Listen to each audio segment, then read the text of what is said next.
Comme des enfants nouveau-nés ont soif du lait qui les nourrit, soyez avides du lait pur de la parole, afin qu'il vous fasse grandir pour les saluts. Alléluia. Rassemblés au nom du Père et du Fils et du Saint-Esprit. Amen. La grâce de Jésus notre Seigneur, l'amour de Dieu le Père et la communion de l'Esprit Saint soient toujours avec vous et avec votre esprit. Bonjour chers frères et sœurs dans le Seigneur. Nous voici encore rassemblés de manière virtuelle aujourd'hui pour célébrer le deuxième dimanche de Pâques, qui est aussi appelé le dimanche de la miséricorde divine.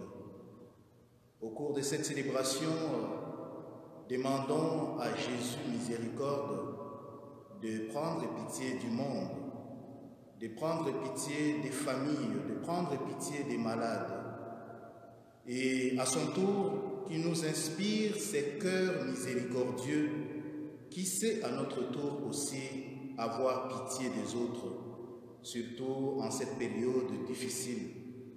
Puissions-nous nous approprier les cœurs de Dieu pour savoir accorder à notre tour la miséricorde dont les autres ont besoin à travers les actes de charité et de générosité que nous pouvons leur témoigner, à travers différents services que nous pouvons rendre auprès des personnes qui ont tant besoin de la miséricorde de Dieu.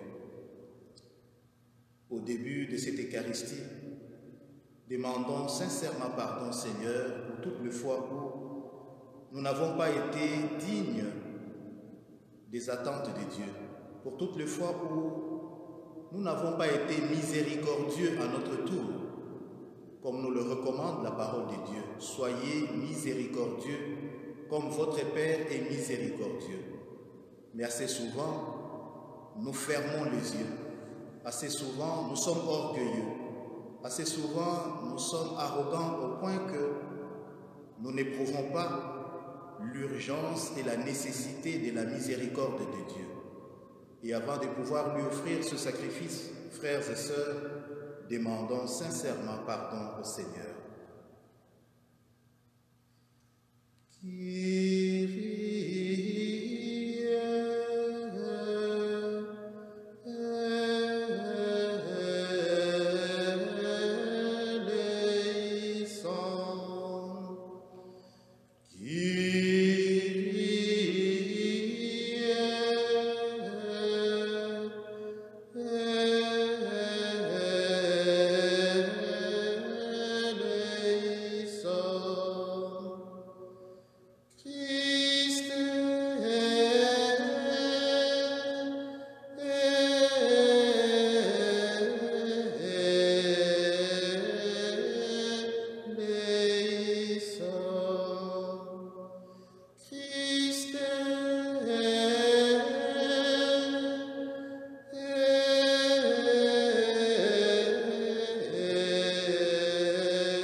Miséricorde, qu'il nous pardonne nos péchés et nous conduise à la vie éternelle. Amen. Chantons maintenant la gloire du Seigneur à l'occasion de cette grande fête, la fête de la miséricorde divine.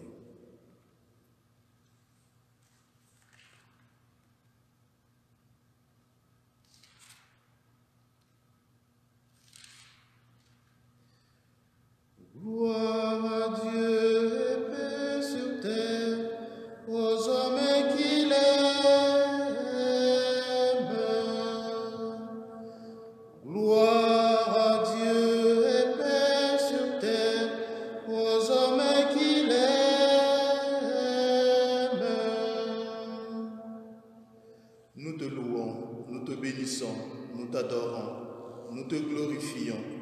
te rendons grâce pour ton immense gloire, Seigneur Dieu, Roi du ciel, Dieu le Père Tout-Puissant. Gloire à Dieu et paix sur terre, aux hommes qui l'aiment.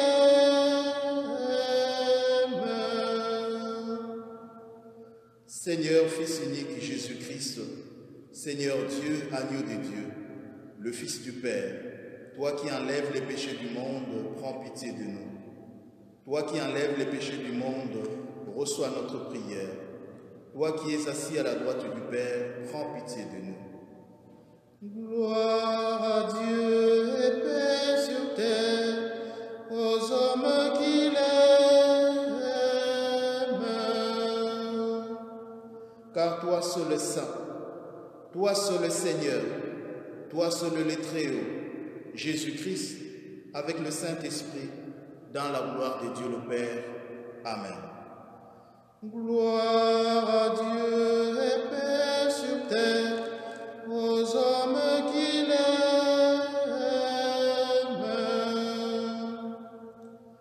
Prions le Seigneur. Dieu des miséricordes infinies, tu ranimes la foi de ton peuple par les célébrations pascales. Augmente en nous ta grâce pour que nous comprenions toujours mieux quel baptême nous a purifiés, quel esprit nous a fait renaître et quel sang nous a rachetés. Par Jésus-Christ, ton Fils, notre Seigneur et notre Dieu, qui vit et règne avec toi et le Saint-Esprit, un seul Dieu, pour les siècles des siècles. Amen. Nous allons à présent écouter la parole de Dieu.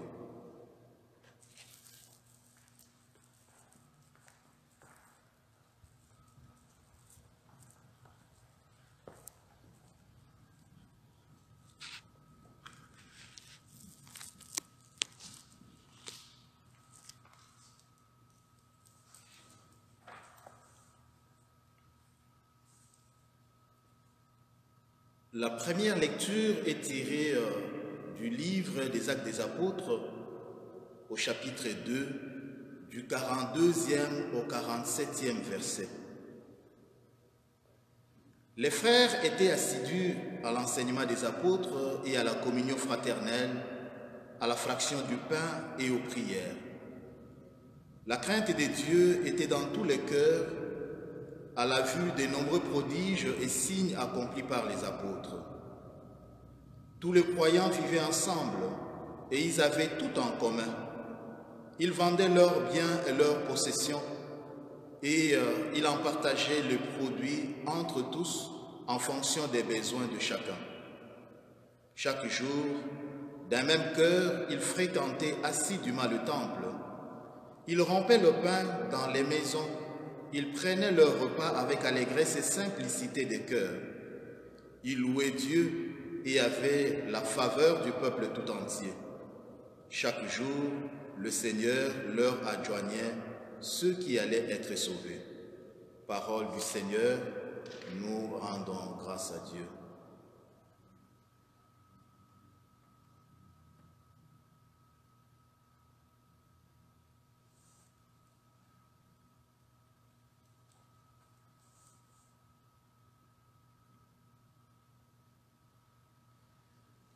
Rende grâce au Seigneur, il est bon, éternel est son amour. Oui, que le dise Israël, éternel est son amour. Que le dise la maison d'Aaron, éternel est son amour. Qu'il le disent ceux qui craignent le Seigneur, éternel est son amour. On m'a poussé, bousculé pour m'abattre, mais le Seigneur m'a défendu. Ma force et mon chant, c'est le Seigneur, il est pour moi le salut. Clameur des joies et des victoires, sous les tentes des justes. La pierre qu'ont rejetée les bâtisseurs est devenue la pierre d'angle. C'est là l'œuvre du Seigneur, la merveille devant nos yeux. Voici les jours que fit le Seigneur, qu'il soit pour nous jour des fêtes de joie. Rende grâce au Seigneur, il est bon, éternel est son amour. Deuxième lecture. Lecture de la première lettre de Saint Pierre, apôtre. Béni soit Dieu, le Père de notre Seigneur Jésus-Christ. Dans sa grande miséricorde, il nous a fait renaître pour une vivante espérance, grâce à la résurrection de Jésus-Christ d'entre les morts, pour un héritage qui ne connaîtra ni corruption, ni souillure, ni flétrissure. Cet héritage vous est réservé dans les cieux, à vous que la puissance de Dieu garde par la foi pour un salut prêt à se révéler dans le dernier temps. Aussi vous exultez de joie, même s'il faut que vous soyez affligés, pour un peu de temps encore, par toutes sortes de preuves. Elles vérifieront la valeur de votre foi, qui a bien plus de prix que l'or, cet or voué à disparaître, et pourtant vérifié par le feu, afin que votre foi reçoive louange, gloire et honneur quand se révélera Jésus-Christ. Lui, vous l'aimez sans l'avoir vu. En lui, sans le voir encore, vous mettez votre foi. Vous exultez d'une joie inexprimable et remplie de gloire, car vous allez obtenir le salut des âmes, qui est l'aboutissement de votre foi. Parole du Seigneur, nous rendons grâce à Dieu. Alléluia, Alléluia, Alléluia, Alléluia, Alléluia, Alléluia, Alléluia, Alléluia. Thomas, parce que tu m'as vu, tu crois, dit le Seigneur. Heureux ceux qui croient sans avoir vu. Alléluia, Alléluia, Alléluia, Alléluia, Alléluia, Alléluia, Alléluia, Alléluia. Le Seigneur soit avec vous et avec votre esprit. Bonne nouvelle de Jésus-Christ selon Saint Jean. Gloire à toi, Seigneur. C'était après la mort de Jésus, le soir venu, en ce premier jour de la semaine, alors que les portes du lieu où se trouvaient les disciples étaient verrouillées par crainte des Juifs. Jésus vint et il était là au milieu d'eux. Il leur dit, la paix soit avec vous. Après cette parole, il leur montra ses mains et son côté. Les disciples furent remplis de joie en voyant le Seigneur. Jésus leur dit de nouveau, la paix soit avec vous. De même que le Père m'a envoyé, moi aussi je vous envoie. Ayant ainsi parlé, il souffla sur eux et leur dit, recevez l'Esprit Saint. À qui vous remettrez ses péchés, ils seront remis. À qui vous maintiendrez ses péchés, ils seront maintenus. Or, l'un des 12, Thomas, appelé Didyme, c'est-à-dire jumeau, n'était pas avec eux quand Jésus était venu. Les autres disciples lui disaient, nous avons vu le Seigneur. Mais il leur déclara, si je ne vois pas dans ses mains la marque des clous, si je ne mets pas mon doigt dans la marque des clous, si je ne mets pas la main dans son côté, non, je ne croirai pas. 8 jours plus tard, les disciples se trouvaient de nouveau dans la maison et Thomas était avec eux. Jésus vient alors que les portes étaient verrouillées et il était là au milieu d'eux. Il dit, la paix soit avec vous. Puis il dit à Thomas, avance ton doigt ici et vois mes mains. Avance ta main et mets-la dans mon côté. Cesse d'être incrédule, sois croyant. Alors Thomas lui dit, mon Seigneur et mon Dieu. Jésus lui dit, parce que tu m'as vu, tu crois. Heureux ceux qui croient sans avoir vu. Il y a encore beaucoup d'autres signes que Jésus a faits en présence des disciples et qui ne sont pas écrits dans ce livre, mais ceux-là ont été écrits pour que vous croyiez que Jésus est le Christ, le Fils de Dieu, et pour qu'en croyant, vous ayez la vie en son nom. Gloire et louange à toi, Seigneur Jésus.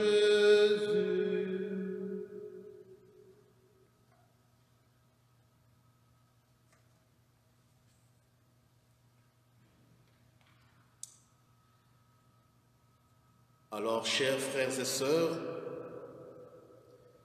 ainsi que je l'avais insinué dans le mot d'ouverture, aujourd'hui, nous célébrons le deuxième dimanche de Pâques, qui est aussi appelé le dimanche de la miséricorde divine.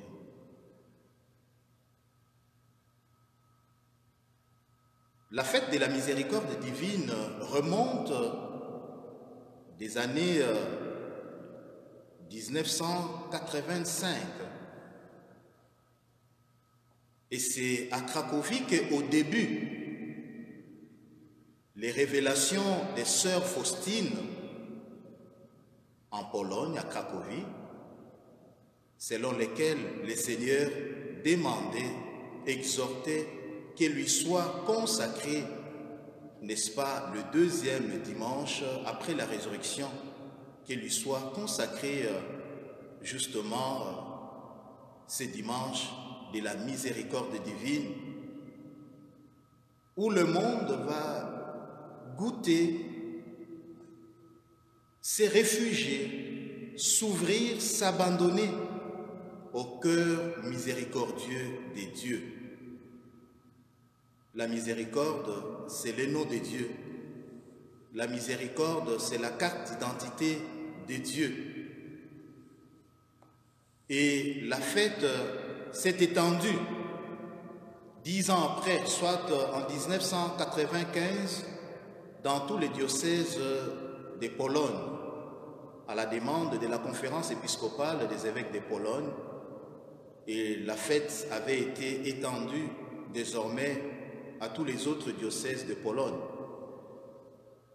Et c'est le 30 avril 2000, à l'occasion de la fête de la canonisation, n'est-ce pas, de la sœur Faustine, que le Saint-Père, le pape Jean-Paul II, l'avait étendue à l'Église universelle. Et souvenez-vous qu'en 2016,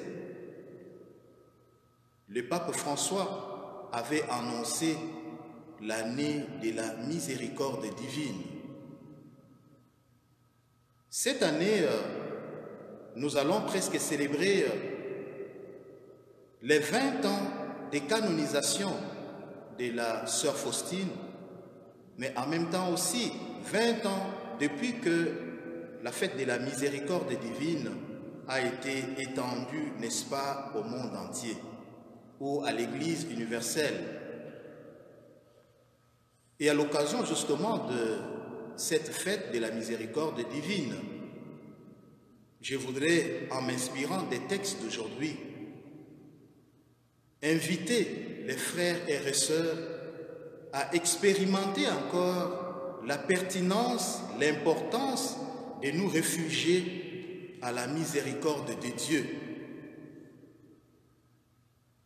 Cette fête, à mon avis, est davantage importante aujourd'hui, face à la profondeur du mal, face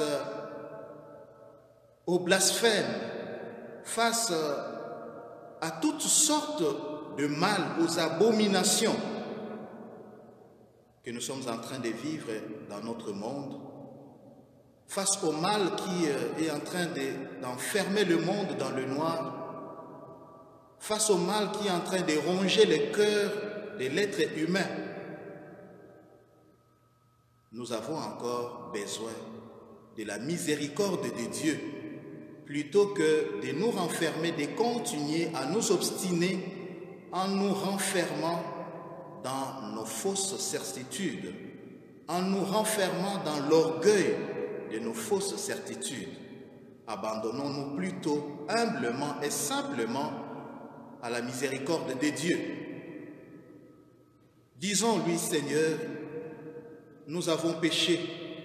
Tu es le Père plein d'amour, plein de miséricorde. Prends pitié des pauvres pécheurs que nous sommes. C'est cela aussi l'humilité. C'est cela une manière pour nous, n'est-ce pas, de reconnaître la place de Dieu dans notre vie, même devant les situations difficiles comme celles que nous sommes en train de vivre. Chers frères, chères sœurs, les textes que nous venons d'écouter, particulièrement, je voudrais parler de l'Évangile, nous relate l'apparition de Jésus au soir de sa résurrection. Comment les disciples, pris de peur, étaient enfermés dans la maison, une maison bien verrouillée parce qu'ils avaient peur des Juifs. Ils avaient peur de la répression juive parce qu'ils se disaient, mais si l'arbre vert a été ainsi traité, qu'en sera-t-il de nous autres qui sommes des arbres secs? La peur, la panique les avait envahis et les voici enfermés dans la maison. Les voici confinés dans la maison à cause de la peur. Jésus vient le rejoindre dans leur peur. C'est comme nous n'avons cessé de le dire, dans la situation que nous vivons aujourd'hui, presque chaque semaine, je le répète encore, en m'inspirant de la parole de Dieu, de Jésus qui disait à la Samaritaine, « L'heure vient et elle est venue, les véritables adorateurs adoreront le Père en esprit. » Et nous sommes en train d'expérimenter cette parole de Dieu où le Seigneur vient maintenant nous rejoindre, non pas dans les églises où on avait l'habitude de se rassembler, mais le Seigneur vient nous rejoindre dans nos églises domestiques. Mais j'aime plutôt dire dans nos cœurs. Il y en a qui sont seuls, qui vivent une solitude. Le Seigneur vient vous rejoindre là où vous êtes, dans votre peur, dans votre confinement, dans votre solitude.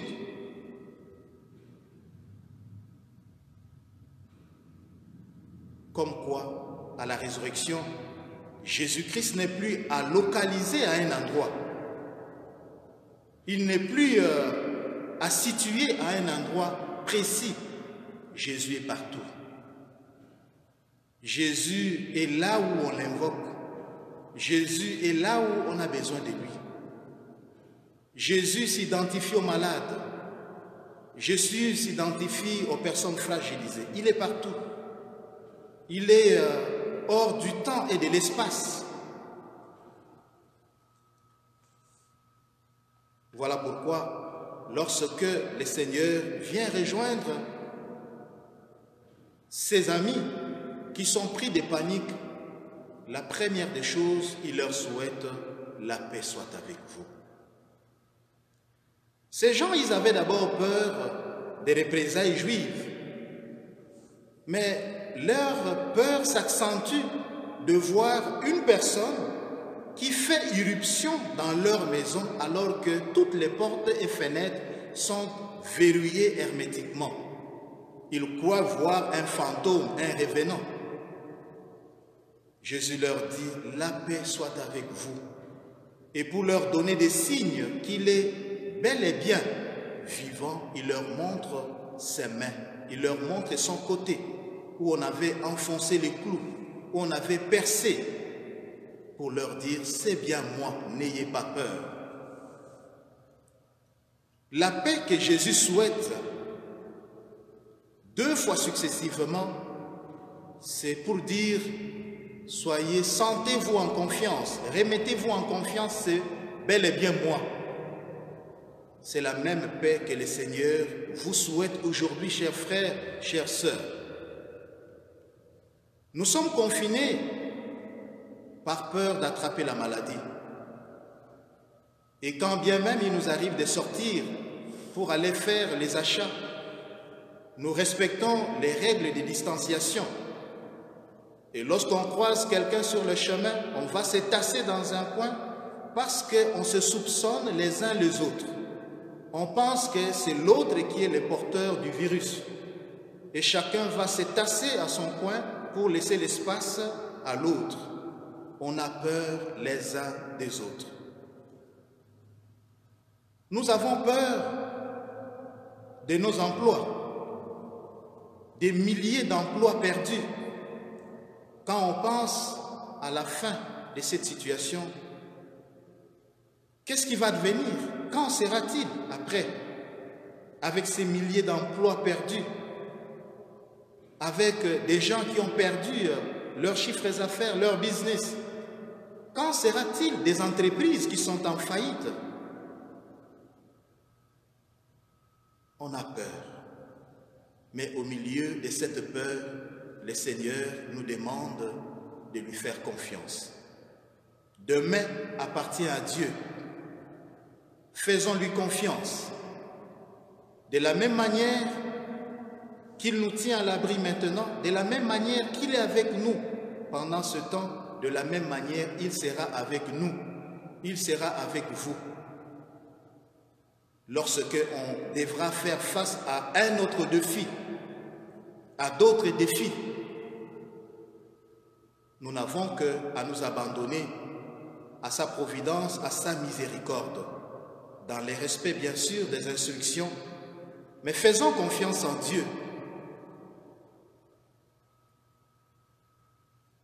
Le Seigneur, pendant qu'il vient, n'est-ce pas, rencontrer ses amis, il y en a un, Thomas appelé Didyme, le jumeau, n'est pas là. Plusieurs théologiens soutiennent que Thomas était l'incarnation vraiment de la peur, bien plus que l'incarnation du doute. Sa peur avait fait que finalement il s'était réfugié beaucoup plus loin des autres.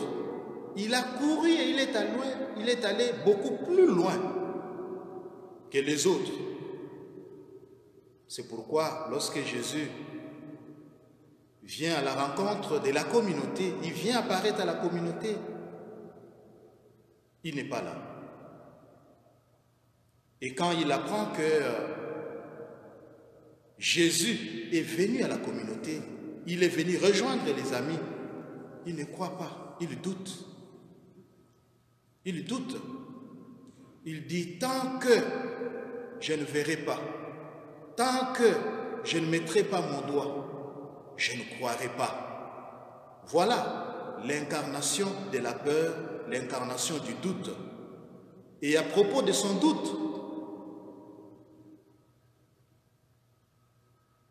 nous pouvons dire aujourd'hui que devant les épreuves, nous doutons parfois. Nous doutons de la présence de Dieu. Face à des choses qui nous dépassent, on se pose la question, où est-il? S'il avait été là, comment aurait-il permis qu'une personne qu'on aime puisse mourir, puisse partir? Comment aurait-il permis qu'une personne qu'on aime puisse attraper cette maladie? Comment aurait-il permis que nous puissions nous retrouver dans cette situation? On doute à un certain moment. Devant des épreuves, le doute est normal. Les apôtres ont douté.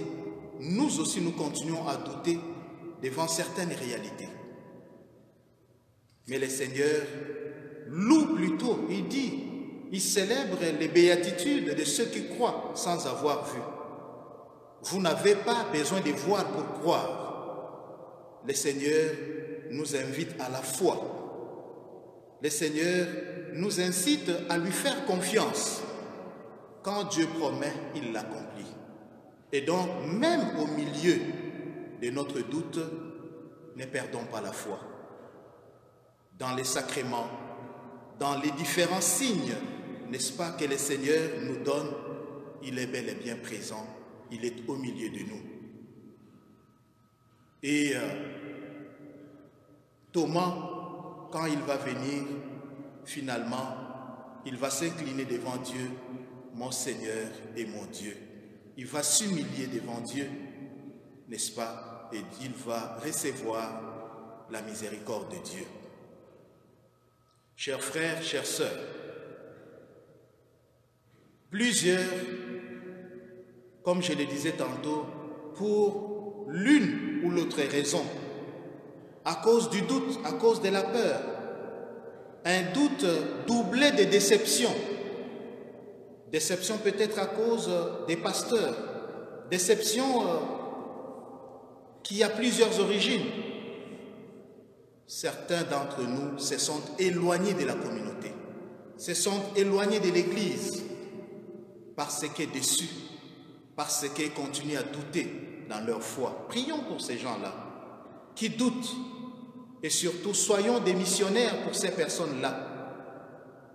Que la paix du Seigneur aille reposer sur eux. Et pour terminer, quand le Seigneur donne l'esprit pour pardonner, quand le Seigneur souffle de son esprit, alors la communauté passe de cette communauté qui était confinée, qui avait peur, qui vivait de l'égoïsme, à une communauté qu'on nous présente ou dont on nous présente les modèles dans la première lecture. La première communauté, une communauté qui est en train, par les services, par la mise en commun de biens, par la recherche du bien des autres, on voit une communauté plutôt émancipée de la peur, une communauté libérée, une communauté en train de travailler à la reconstruction de la grande édifice qui est la grande famille des enfants de Dieu, que nous appellerons plus tard Église. Cette communauté est en train de reconstruire les liens qui avaient été rompus par le péché, par le mal, par l'égoïsme. Je pense que cette attitude est une attitude qui vaut la peine encore aujourd'hui, dans le contexte qui est le nôtre. Avec la résurrection ou à la lumière de la résurrection, après avoir reçu la lumière de la résurrection du Christ, l'Esprit du Christ, nous sommes invités à passer d'une communauté, bien que confinée, mais d'une communauté égoïste, d'une communauté dispersée, à une communauté plus unie, d'une société divisée à cause des idéologies politiques et religieuses, à une communauté, à une société plutôt qui travaille pour la reconstruction de l'unité, bâtir l'unité, travailler pour jeter des ponts, comme disait encore le pape François. Travaillons, devenons les missionnaires qui reconstruisent, qui travaillent pour rassembler les peuples. Nous allons demander cette grâce au Seigneur dans cette Eucharistie. Et nous n'oublions pas de prier aussi pour nos héros, ces personnes qui sont en première ligne, en train de travailler, en train de donner de leur vie, en train de se sacrifier jour et nuit pour sauver les âmes, pour sauver nos frères et nos sœurs. Que le Seigneur les bénisse, que le Seigneur les préserve de tout mal. Amen.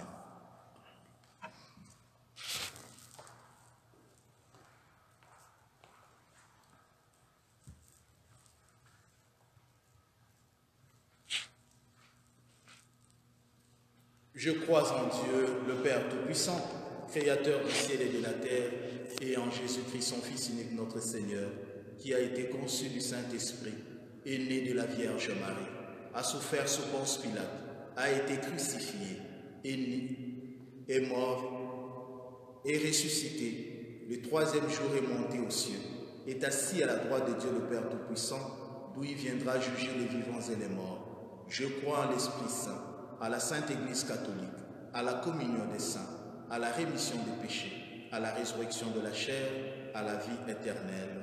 Amen.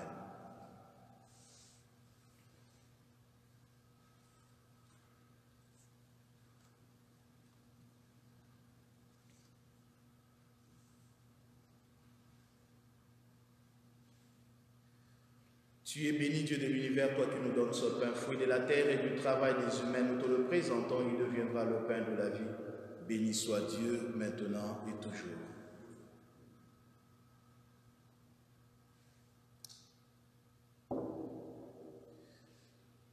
Comme ce taux se met la Saint-Vin pour le sacrifice de l'Alliance, puissions-nous être unis à la divinité de celui qui a pris notre humanité. Tu es béni, Dieu de l'univers, toi qui nous donnes ce vin, fruit de la vigne et du travail des humains. Nous te le présentons, il deviendra le vin du royaume éternel. Béni soit Dieu, maintenant et toujours.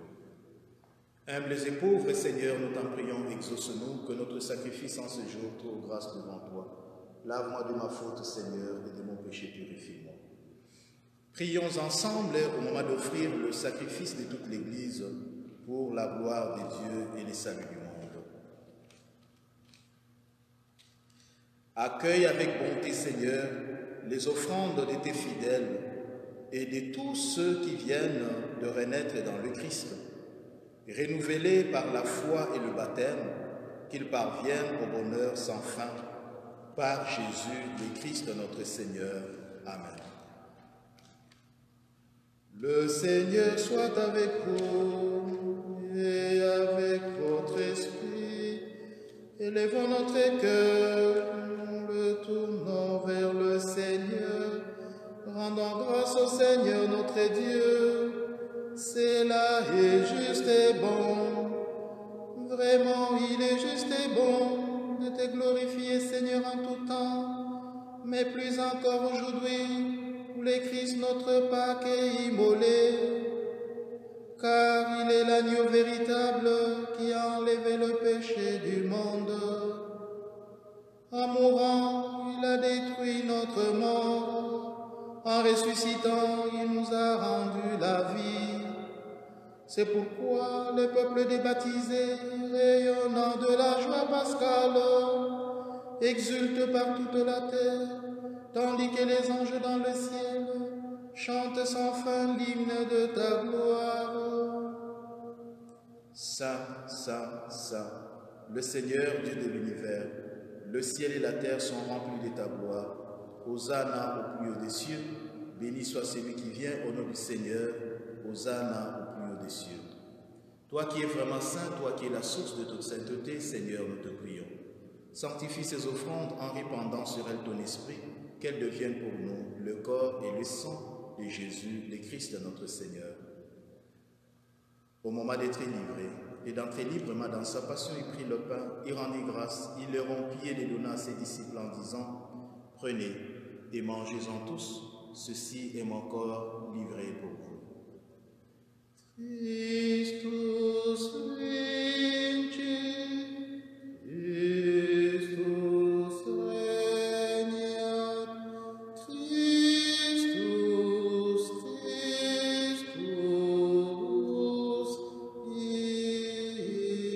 imperat.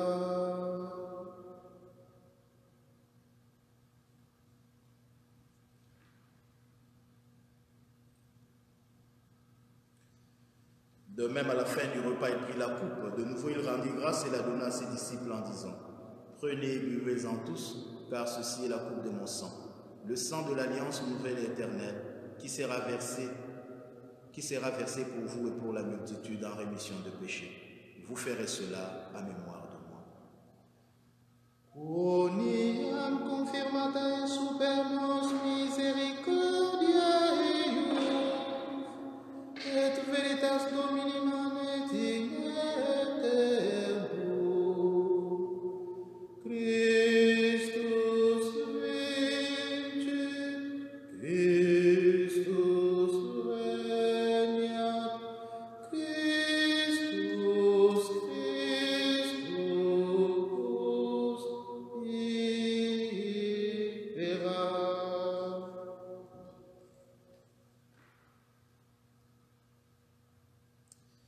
Proclamons le mystère de la foi. Gloire à toi qui étais mort, gloire à toi qui es vivant, notre Sauveur et notre Dieu. Viens, Seigneur Jésus. Faisant ici mémoire de la mort et de la résurrection de ton Fils, nous t'offrons, Seigneur, le pain de la vie et la coupe du salut, et nous te rendons grâce car tu nous as choisis pour servir en ta présence. Humblement, nous te demandons qu'en ayant part au corps et au sang du Christ, nous soyons rassemblés par l'Esprit Saint en un seul corps. Souviens-toi, Seigneur, de ton Église répandue à travers le monde. Fais-la grandir dans ta charité avec le pape François, notre archevêque Paul-André, et tous ceux et celles qui ont la charge de ton peuple. Souviens-toi de nos frères, de nos sœurs, de nos parents, de nos amis, qui se sont endormis dans l'espérance de la résurrection. Nous pensons particulièrement aux victimes de cette pandémie. Souviens-toi, Seigneur, de toutes les personnes qui se sont endormies dans l'espérance de la résurrection. Reçois-les dans ta lumière auprès de toi. Sur nous tous enfants, sur nos frères et sœurs qui suivent cette célébration depuis leur maison, leur appartement, leur confinement, depuis des personnes qui suivent cette célébration à l'hôpital ou partout à travers le monde. Nous implorons ta bonté, permet qu'avec la Vierge Marie, la bienheureuse Mère de Dieu, avec Saint Joseph, son très chaste époux, avec les apôtres et les saints de tous les temps qui ont vécu dans ton amitié, nous ayons part à la vie éternelle et que nous chantions ta louange par Jésus-Christ, ton Fils bien-aimé. Par lui, avec lui, en lui. Amen. À toi, Dieu le Père Tout-Puissant, dans l'unité du Saint-Esprit. Amen. Tout honneur et toute gloire est pour les siècles des siècles.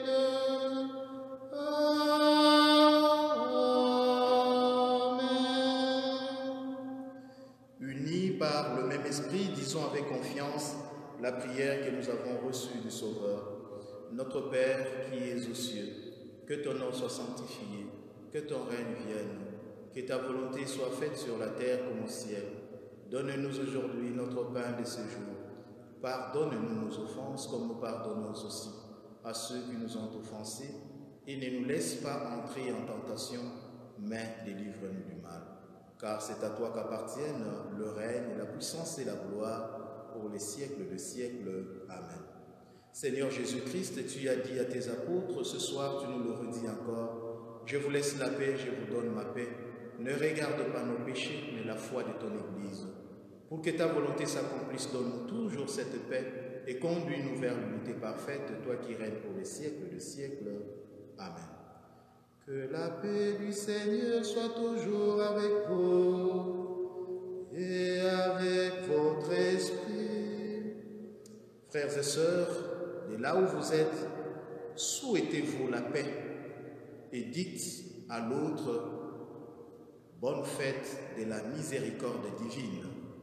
Dieu est miséricordieux, Dieu est miséricorde et dans sa miséricorde, il prend pitié de nous et il nous donne la paix. Il veut que nous puissions être les agents et les agentes de la paix. Répandons la paix, répandons la joie autour de nous.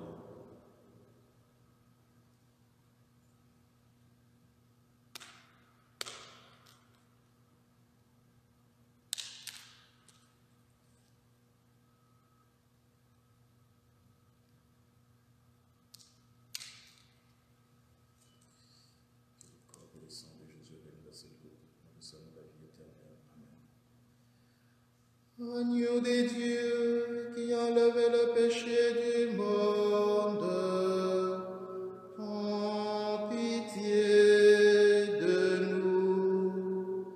Agneau de Dieu qui enlève le péché du monde, prends pitié de nous. Agneau de Dieu qui enlève le péché du monde, donne-nous la paix. Seigneur Jésus-Christ, Fils de Dieu vivant, par la volonté du Père et avec la puissance du Saint-Esprit, tu as donné par ta mort la vie au monde. Que ton corps et ton sang nous délivrent de nos péchés de tout mal. Fais que nous demeurions fidèles à tes commandements et que jamais nous ne soyons séparés de toi.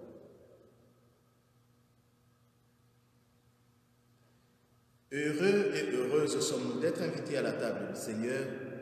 Bien-aimés, voici Christ, l'agneau de Dieu, celui qui enlève le péché du monde. Seigneur, je ne suis pas digne de te recevoir, mais dis seulement une parole et je serai guéri. Que le corps et le sang du Christ nous gardent pour la vie éternelle.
Jésus dit à Thomas, « Avance ta main, touche du doigt l'endroit des clous, ne sois pas incrédule, sois croyant. » Alléluia. Prions le Seigneur. Nous t'en prions, Dieu Tout-Puissant, que le mystère pascal accueilli dans cette communion ne cesse jamais d'agir en nos cœurs, par Jésus-Christ, ton Fils, notre Seigneur et notre Dieu, qui vit et règne avec toi et le Saint-Esprit pour les siècles des siècles. Amen.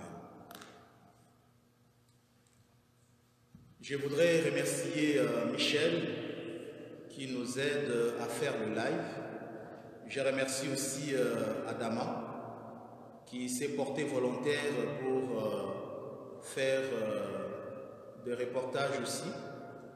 Je vous remercie, vous tous et toutes qui nous suivez à travers nos célébrations virtuelles.